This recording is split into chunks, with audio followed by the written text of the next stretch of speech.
Okay, let me show you this Parlay betting calculator. Under helps, Parlay wagering calculator.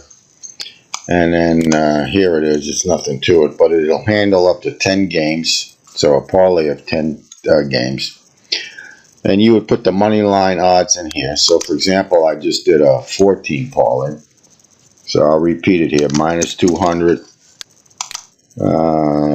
Minus 122. So the minuses, of course, those are the favorites. That's if you're going to do a one bet, you would have to lay $122 to make 100. So then you would get $222 back.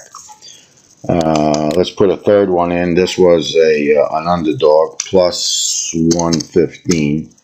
I would get $115 back as a win on $100. So I would have got $215, right? And then this fourth team, let's put in minus 130. So that's an actual team I used on the 6th of May. $20 wager, and hit submit. And this will show you how much you won. So for $20, I would win $187 and collect $207 on that $20 wager. You hit reset, and you can do it all over again.